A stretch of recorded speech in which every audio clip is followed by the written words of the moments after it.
آپ متوجہ ہوں اور دیکھیں اس حسن اللہ یاری کی چلاکیاں. اس نے کہا تھا کہ اس میں اختلاف نہیں، کہہ رہا تھا کہ یہ حتمی طور پر یہ شیخین کریمین کے بارے نازل ہوئی ہے. میں نے اس لیے ان کی تفاسیر، تفسیر کمی، صافی، جوامع الجامع سے پڑھ کر سنایا کہ تیرا یہ جھوٹ ہے، تو یہ کذب بیان نہیں کر رہا ہے کہ اس پہ اختلاف نہیں ہے کہ یہ شیخین کے بارے نازل ہوئی ہے. تو تیرے مفسرین، کوئی کہتا ہے یہ ثابت بن قیس کے بارے نازل ہوئی، وفد بنی تمیم کے بارے نازل ہوئی. اور پھر اس نے کتنا بڑا جھوٹ بولا ہے، کہتا ہے جی کہ میں نے وہ تفسیر کمی میں الفاظ اپنی طرف سے داخل کیا، لعنت اللہ علی الکاذبین لا حول ولا قوت الا باللہ العلی العظیم. میں نے ساری عبارت پڑھ کر سنائی، دوبارہ پڑھ کر سنا دوں. میں نے یہ نہیں کہا کہ یہ الفاظ تفسیر کے ہیں، الفاظ پڑھ کر میں نے اس کا ترجمہ کر کے میں نے یہ بات کہی ہے کہ آپ کے مفسر نے اس میں شیخین کا ذکر نہیں کیا، شیخین کا نام نہیں لیا. میں نے تو یہ بات کہی ہے اور آپ نے میرے ذمہ جھوٹ لگا دیا. پھر آپ نے یہ کہا کہ ابو بکر عمر رضی اللہ تعالیٰ عنہ کے بارے میں، پھر آپ نے کہا کہ یہ آیت متعدد بار نازل ہوئی ہے. یہ آپ کا یہ خیال ہے. آپ نے حوالے دیے، جتنے بھی حوالے دیے، کسی کتاب میں بھی یہ نہیں ہے کہ لا ترفعوا اصواتکم فوق صوت النبی یہ آیت 2 بار نازل ہوئی یا 3 بار نازل ہوئی یا 4 بار نازل ہوئی. تعدد نزول کا میں نے انکار کب کیا ہے، لیکن اس آیت کو لا ترفعوا اصواتکم فوق صوت النبی آپ کا مفسر کمی بھی نہیں ہے بات مانتا، وہ بھی آپ کے خلاف بات کر رہا ہے. اور آپ کا صافی والا بھی نہیں مانتا، مجموع الزوائد والا بھی نہیں مانتا، جوامع الجامع والا بھی یہ بات نہیں مانتا. یہ مفسرین کے اقوال ہے، یہ مفسرین کے اقوال ہے. بھائی کہہ دو کہ کمی والے نے جھوٹ بولا ہے، سامعین ناظرین کو پتہ چل جائے کہ لوگوں کے سامنے فراڈ کرتے ہیں، لوگوں پیچھے کہتے ہیں کمی کی سب روایات شکا ہے اور کمی بڑی مستند تفسیر ہے. لوگوں کے سامنے کہہ دو آج فون کر صافی والے نے جھوٹ بولا ہے، مجموع البیان والے نے جھوٹ بولا ہے. مفسرین کے اقوال ہے تو مفسرین کے اقوال ہے. تو ابن ابی ملیکہ اس کو آپ نبی مانتے ہیں، جیسے ابھی مانتے ہیں ابن ابی ملیکہ کو. وہ مفسرین کے اقوال کا مسترد کر دی. کیسی چلاکی ہے آپ کی، کیسی خیانت ہے آپ کی. اور ادھر ابن ابی ملیکہ کی روایت جو تابعی ہے 117 یا 118 ہجری میں جو پیدا ہوئے، 80 سال کی ان کی عمر ہے. امام ذہبی سیر اعلام النبلاء میں کہتے ہیں 80 سال کی عمر ہے. اب 117 سے 80 کو نکالے، پیچھے 28 29 سال تقریباً اس کی عمر بنتی ہے. بھائی ابھی ملیکہ یہ نہ صحابی ہے، یہ تو تابعی ہے، اور تابعی بھی کبار تابعین میں سے نہیں ہے، یہ بھی تابعی ہے، یہ بھی تابعی ہے. اور یہ تو نزول آیت کے وقت موجود ہی نہیں تھا، نزول آیت کے وقت موجود ہی نہیں تھا. یہ بیان کر نزول قرآن مجید کا نزول بیان کر رہا ہے. لازماً اس نے دیکھا نہیں، یہ موجود نہیں تھا.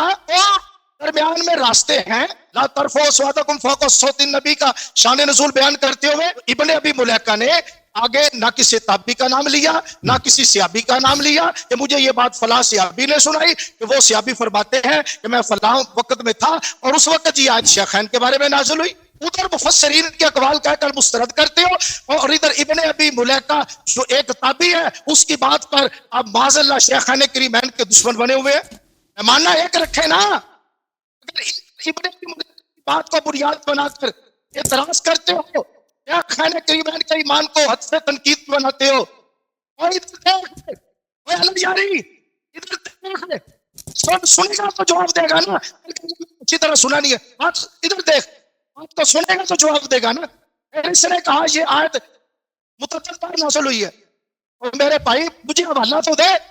اس نے کہا ہے کہ یہ آیت 2 بار نازل ہوئی ہے یا 3 بار نازل ہوئی ہے. اچھا اس پر کوئی ایک حدیث مرفوع سنا دے مجھے، نبی پاک علیہ السلام نے فرمایا ہو یہ آیت 2 بار نازل ہوئی ہے، یا کسی صحابی نے فرمایا ہو کہ یہ آیت 2 بار نازل ہوئی ہے. مسلم میں ہے، مسلم شریف میں یہ حدیث ہے. بھائی اس میں کیا ہے؟ یہ آیت 2 بار نازل ہوئی ہے. وہ تیرا استدلال ہے جی کہ سعد بن معاذ رضی اللہ عنہ کا وصال کیونکہ 5 ہجری کو ہوا ہے، اور نبی پاک علیہ السلام نے حضرت سعد بن معاذ کو فرمایا تھا کہ اے معاذ ثابت بن قیس کیوں نہیں آتا؟ سعد بن معاذ گئے اور انہوں نے جا کے حضور علیہ السلام کا پیغام دیا ابھی تو اہل جنت سے ہے. تو اس سے تیرا استدلال کرنا کہ یہ آیت 2 بار نازل ہوئی ہے. او اللہ یاری اب پھر کہہ رہا ہوں یار یہ دیکھتا کیوں نہیں یہ بندہ یار؟ پھر کہے گا میں نے بات نہیں سنی اس کی. آپ بولتے جائیں میں سنا کان سے جاتا آنکھ سے نہیں جاتا. میں تیرے پوائنٹ کو ایڈریس کر رہا ہوں تاکہ تیرا سن رہا ختم ادھر سے توجہ کر. محترم سامعین ناظرین عوام الناس علماء سبھی سننے والے توجہ کریں کہ یہ شخص کیسے فراڈ کرتا ہے. مسلم شریف کی حدیث اس نے پوری نہیں پڑھی. ہائے ہائے پوری پڑھتا تو تیرا جھوٹ ظاہر ہو جاتا نا. پوری حدیث کیوں نہیں پڑھی مسلم شریف کی؟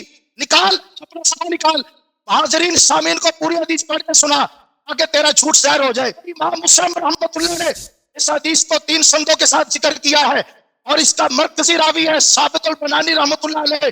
ثابت البنانی کے 3 شاگرد اس کو روایت کرتے ہیں. ایک حماد بن سلمہ، دوسرے سلیمان بن مغیرہ اور تیسرے ایک اور جعفر.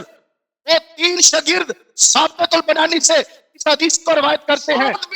رضی اللہ تعالیٰ عنہ کا ذکر کرنے میں حماد بن سلمہ راوی ثابت البنانی سے منفرد ہے.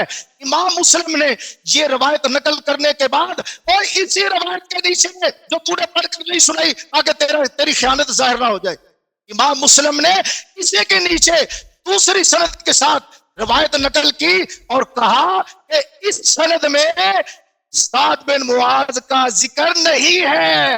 تیسری سند بیان کی ثابت البنانی کا تیسرا شاگرد بیان کرتا ہے اور امام مسلم اس کو بیان کر کے کہتے ہیں کہ اس کی حدیث میں بھی سعد بن معاذ کا ذکر نہیں ہے. اور امام مسلم یہ بات کیوں کی مسلم کوئی بات سمجھانا چاہتے ہیں. محدث ہے نا، امیر المحدثین ہے، امام المحدثین ہے. میری طرح جاہل نہیں تھے. تجھے چاہیے تھا کہ تم سے لیتا تاکہ تجھے اصول حدیث سکھا دیتا. امام مسلم رحمت اللہ علیہ سمجھانا چاہتے ہیں کہ بھائی حماد بن سلمہ نے سعد بن معاذ کا ذکر کیا لیکن اس کے 2 ساتھی ثابت البنانی کے 2 شاگرد سعد بن معاذ کا ذکر نہیں کرتے. اور سعد بن معاذ کا ذکر کرنے میں حماد بن سلمہ منفرد ہے، اس کا مطابق کوئی نہیں، جبکہ سلیمان بن جعفر کا اسی حدیث میں موجود ہے. اور امام مسلم یہ سمجھانا چاہتے ہیں کہ اس روایت میں سعد بن معاذ کا ذکر محفوظ نہیں ہے. یہ دکھاؤ میرے پاس، یہ دیکھو امام علامہ ابن کثیر رحمت اللہ علیہ انہوں نے اسی حدیث پر گفتگو کرتے ہوئے امام اب یہ دیکھو، یہ میرے پاس ہے تفسیر ابن کثیر سورۃ الحجرات کے روشنی میں، یہ میرے پاس صفحہ ہے 360 اور اس کا جلد ہے میرے پاس 4 قدیمی کتب خانہ آرام باغ کراچی کی یہ چھپی ہوئی ہے. اگر کہے تو میں دکھا بھی دیتا ہوں، پڑھ بھی دیتا ہوں. وہ کہتے ہیں لم یذکر سعد بن معاذ رضی اللہ تعالیٰ عنہ، پھر کہتے ہیں هذه الطرق الثلاث معللة لروایت حماد بن سلمہ فيما تفرد به من ذکر سعد بن معاذ. ٹائم ختم ہو ابن گیا، کثیر رحمۃ اللہ فرماتے ہیں ٹائم ختم ہو گیا. رضی اللہ عنہ کی حضرت حماد بن سلمہ کی روایت جس میں حضرت سعد بن معاذ کا ذکر. ٹھیک ہے بھائی، ختم ہے ٹائم بھائی. مفتی صاحب ٹائم ختم ہو گیا. اور میں ایک چیز کو یاد دہانی کرنا چاہتا ہوں، یہ علامہ صاحب دیکھیں ان کے سسٹم میں، ان کے آڈیو سسٹم میں کوئی پرابلم ہے. جب یہ چیختے ہیں نا تو خود بخود ان کی آواز دھیمی ہو جاتی ہے آٹومیٹک. ٹھیک ہے نا، ہماری طرف سے نہیں ہے، مجھے خود پریشانی ہوتی ہے کبھی کبھار ان کو سننے کی وجہ سے. میں سمجھتا ہوں اس کی وجہ یہی ہے کہ جب چیختے ہیں نا ان کا مائکرو فون ان کے سسٹم میں کچھ ایسا ہے، جب یہ چلاتے ہیں تو آواز ان کی دھیمی ہو جاتی ہے. تو آپ اگر نارمل آواز میں بات کریں نا وہ آپ کے لیے بہتر ہے. آپ سے کم چیختا ہوں، آپ مجھ سے زیادہ چیختے ہیں. میں چیختا ہوں نا تو میرا مائک بھی صحیح ہے نا، آپ کی مائک وہ صحیح نہیں ہے نا بھائی صاحب. یہ بتا بس جواب دے اب. ٹھیک ہے بھائی، ٹھیک ہے. پر نہیں کیا نام ہے کہ ہم نے آپ کی آواز دھیمی کی، ہم نے آپ کی آواز دھیمی نہیں کی، وہ آپ کی اپنی جانب سے. ارگ صاحب یہ دیکھو میں اس کے پوائنٹ ایڈریس کر رہا ہوں، اس کے جو پوائنٹ ہے صحیح ہے ایڈریس کر رہا ہوں. ٹھیک ہے بھائی، وہ ٹائم آپ کا ختم ہے. اسے جواب دینا چاہیے. بالکل جی مجھے جواب شروع کر دوں جناب. علامہ صاحب جی بسم اللہ الرحمن الرحیم. میرے محترم ناظرین انہوں نے کہا ہے کہ اس کے شان نزول میں اختلاف ہے. دیکھیں میرے محترم ناظرین، کسی اختلاف تب ہوگا شان نزول میں، سبب نزول میں، کہ کوئی کہہ دے یہ سبب نزول نہیں ہے، سبب نزول دوسرا ہے. اگر کوئی مفسر اپنی کتاب میں یا محدث اپنی کتاب میں ذکر کرتا ہے کہ اس آیت کا شان نزول یہ ہے، اگر دوسری کتاب میں موجود ہے کہ اس کے شان نزول کچھ اور ہے، ٹھیک ہے نا، تو یہ دونوں صحیح ہو سکتے ہیں. یہ دونوں صحیح ہو سکتے ہیں. یہ کہنا کہ ان کا یہ شان نزول میں نزاع ہے وہ صرف اس صورت میں ہوگا کہ کوئی تصریح کر دے، کہہ دے وہ دوسرا والا جو شان نزول ہے وہ غلط ہے. انہوں نے جو شیعہ کتب کوٹ کی ہے، تفسیر صافی، تفسیر قمی، اس میں کسی نے نہیں کہا کہ ابو بکر عمر کے متعلق نازل نہیں ہوئی ہے. انہوں نے اپنے سے جملے ملا دیے اس میں، لیکن اس میں نص الفاظ کسی کے نہیں تھے. اگر کوئی کہتا ہے نا کہ اس کا شان نزول فلان واقعہ ہے، سبب نزول فلان واقعہ ہے، تو اس کا مطلب یہ نہیں ہے کہ فلان واقعے میں بھی یہ نازل نہیں ہوا ہے. تو اس کو یہ بات سمجھنا چاہیے ان کو کہ یہ کہنا کہ ابو بکر عمر کے متعلق کہ ان کی مذمت میں نازل ہوئی ہیں، یہ مسئلہ اجماعی ہے. یہ بالکل میری بات صحیح ہے، کیونکہ کسی نے اس کو ریجیکٹ نہیں کیا. ریجیکشن آپ دکھائیں، رد دکھائیں کہ کسی نے کہا یہاں پہ نازل نہیں ہوئی ہے. اچھا، پھر انہوں نے مجھ پہ تہمت ڈالا ہے بھائی کہ میں نے کہا تھا کہ انہوں نے کہا تھا کہ تفسیر قمی میں لکھا ہے کہ ابو بکر عمر کے متعلق نازل نہیں ہوئی. ان کے نص الفاظ تھے، ان کو ریپلے کر دیں. انہوں نے جب اپنے 15 منٹ میں انہوں نے ایک اس کے نص الفاظ تھے، انہوں نے کہا تھا کہ تفسیر قمی کے ترجمہ کرتے ہیں، انہوں نے کہا تھا یہ ابو بکر عمر کے متعلق نازل نہیں ہوئے ہیں. انہوں نے اپنے سے اس میں ڈال دیے تھے. اچھا، اب تعدد نزول کی دلیل کیا ہے؟ جب صحیح احادیث فریقین کے موجود ہیں، بخاری کے حدیث موجود ہے، وہ دوسروں کی حدیث موجود ہے کہ ترمذی، نسائی وغیرہ میں موجود ہے کہ ابو بکر عمر کے متعلق نازل ہوئی ہے، ٹھیک ہے نا. تو یہ اور ثابت ابن قیس بن شماس کے متعلق بھی ہے، ٹھیک ہے نا. تو پھر تعدد واقعات، تعدد اسباب نزول، یہ سب ثابت ہو جاتا ہے. تو اس میں اس سے زیادہ کسی کی تصریح کی ضرورت بھی نہیں ہے، لیکن اس پہ تصریح بھی کیا. حافظ ابن حجر نے اسی فتح الباری میں تعدد نزول پہ تصریح بھی کیا. اچھا، پھر میرے محترم ناظرین، یہ کہتے ہیں کہ ابن ابی ملیکہ نے روایت کیا. مجھے بڑا تعجب ہے ان کی باتوں سے. یہ اپنی کتابوں کو پڑھتے نہیں ہیں، بخاری وغیرہ کو پڑھتے نہیں ہیں. بھائی ابن ابی ملیکہ نے عروہ ابن زبیر سے روایت کیا ہے. عروہ تو صحابی ہے، سارا دن کہتے ہیں صحابہ صحابہ صحابہ. کبھی صحابہ کا معرفت ابھی حاصل کیا کرو. یہ ان الذين ينادونك من وراء الحجرات اكثرهم لا يعقلون. اخبرني ابن ملیکہ ابی ملیکہ ان عبد الله ابن زبیر اخبرهم. اب ابن ابی ملیکہ نے عبداللہ ابن زبیر سے روایت کیا. پھر ملاحظہ کریں کتاب سنن کبریٰ، میں نے پہلے بھی دکھا دیا آپ کو، جلد نمبر 5 حدیث نمبر 5903. عبداللہ اخبرنی ابن ابی ملیکہ ان عبداللہ ابن زبیر اخبرہ. عبداللہ ابن زبیر صحابی نہیں ہے جناب. اس شخص نے اس کو اوشیوں کے مقابلے میں آ کر اتنا بے بس ہو گیا مولوی صاحب کہ آپ اپنے یہ حدیث بھول گئے. بھائی اپنے کتابوں جس کو کہتا ہے صحیحین، اصح الکتب بعد کتاب اللہ، اس کو بھی بھول گیا. اچھا، پھر یہ کوشش کر رہا ہے کہ بھائی کہہ دے کہ یہ جو ہے ثابت ابن قیس ابن شماس کے متعلق سنہ 5 ہجری میں غزوہ احزاب کے واقعے میں نازل نہیں ہوئی ہے. دیکھیں میرے محترم ناظرین، یہ کتاب مسلم کی احادیث، دیکھیں مسلم خود کیا کہتا ہے. پہلی بات یہ چاپ دار الفکر ہے مسلم. مسلم کے حدیث میں آپ کو دکھاؤں کہ مسلم خود کہتا ہے، یہ صفحہ نمبر 201 ہے، لیس کل شیء عندی صحیح وضعتها هنا انما وضعتها هنا ما اجمعوا علیہ. کہتے ہیں میں نے کتاب صحیح مسلم میں صرف صحیح احادیث جو میرے فتوے کے مطابق صحیح ہیں وہ میں نے داخل نہیں کیے. وہ صرف وہ صحیح احادیث جو سب کے نزدیک اجماعی طور پہ صحیح ہیں میں نے داخل کیا، ٹھیک ہے نا. وہ خود کہتا ہے. اچھا، پھر آپ کی کتابوں میں ملاحظہ کریں، یہ کتاب ہے صحیح مسلم بشرح النووی، جلد نمبر 1. اتفق العلماء رحمهم الله على ان اصح الكتب بعد القرآن العزیز الصحیحان والمسلم، البخاری و مسلم. سب علماء کا اجماع کہ کتاب اللہ کے بعد سب سے صحیح کتاب، اصح کتاب کیا، بخاری اور مسلم ہے. جب مسلم نے روایت کیا کہ سعد ابن معاذ کے حیات میں یہ ہوئی ہے، دوسری حدیث میں تو اس نے نہیں کہا نا کہ اس میں، دوسری جو حدیث ہے اس میں ہے کہ سعد ابن معاذ کا راوی نے ذکر نہیں کیا. ہم یہ تو نہیں بولا کہ وہ سعد ابن معاذ کی جو روایت ہے وہ جھوٹ ہے، وہ تو آپ نے اپنے سے ملا رہے ہیں. دیکھیں یہ مسلم ہے، مسلم تفرد ثقہ کو حجت سمجھتا ہے. ملاحظہ کریں یہ صحیح مسلم ہے، چاپ دار الفکر. یہاں پر دیکھیں صفحہ نمبر 817 میں وہ خود فرماتے ہیں وَلِلزُّهْرِ نَحْوٌ مِّن 90 حَدِيثًا يَرْوِيهِ عَنِ النَّبِيِّ صلی اللہ علیہ وآلہ لَا يُشَارِكُهُ فِيهِ أَحَدٌ بِأَسَانِيدَ جِيَادٍ. زہری کے نزدیک 70 حدیث ہے جو منفرد نقل کرتا ہے، سب کی حدیث صحیح ہے. اور کتنے صحیحین میں احادیث ہیں جو اس کے روات منفرد ہیں، کسی اور نے روایت نہیں کیا. یہ حدیث جو بہت بڑا مشہور ہے، انما الاعمال بالنیات، اس کے مختلف طبقات میں اس کے روات جو ہیں ایک ہی ہیں.